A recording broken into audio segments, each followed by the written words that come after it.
Update naman natin itong ampalayang napabayaan din tulad ng talong. Dito sa area ng matandang talong, binubunot na natin yung talong na matanda. Ito na yung itsura ni ampalaya.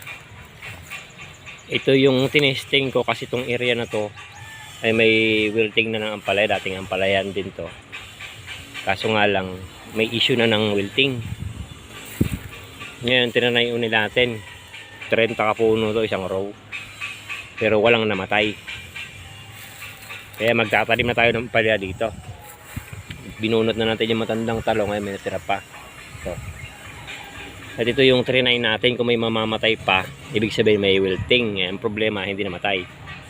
Ibig sabihin, okay na yung lupa. Ito kasabayan to ng pipino. Yung puno niya, maliit pa yung puno.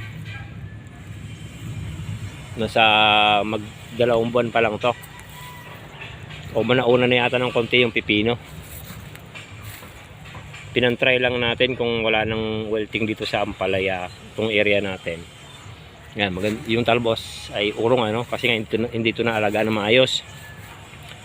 Nung kasagsagan ng pitasan natin ng pipino. Pero nakapag-abono na tayo ng 2 beses. Ayan yung mga talbos. Puro kain ng uod.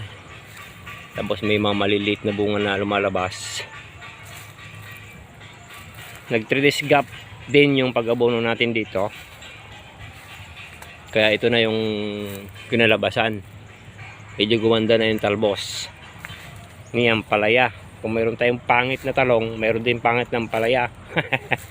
Tapos naglalamig ngayon kasi nga January 8 na. Yung panahon natin ay malamig. Yun yung ayaw na ayaw ni ampalaya. Nangungulot o nagkakaroon siya ng little leaf. Parang malunggay yung dahon. Ganon. Little leaf. Tapos hindi nagbubunga. Ayan. Yun yung epekto ni taglamig sa ampalaya. Paano natin paarangkadahin to? Mag 3 days gap yung pag-abono natin dito sa ampalaya. Ang bala ko kasi wag nang patayin to.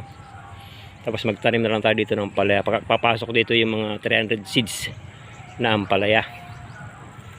Tapos i-demolish natin konting pipino ditong namatay na. Natuyo na yung pipino, ayan. Yung talbos, pero may bunga siya. Ayan, naanihan natin to kahit paano pa isa-isa. Nga lang, ganyan yung bunga. Kulang to sa abono, kulang sa spray. Katulad ng talong nating matanda. Pinabayaan na natin kasi may talong tayong bago inalagaan doon. Ito yung pinantry ko doon sa wilting. Kung may mamamatay dito, may wilting pa. Yung kaso wala nang namatay.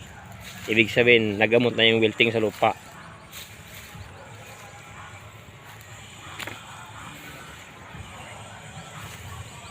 So, ang wilting kasi, yung paulit-ulit na pagtatanim ng ampalaya, nadadali ng wilting,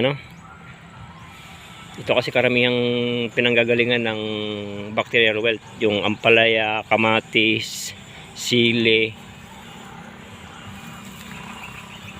mostly yung kamatis.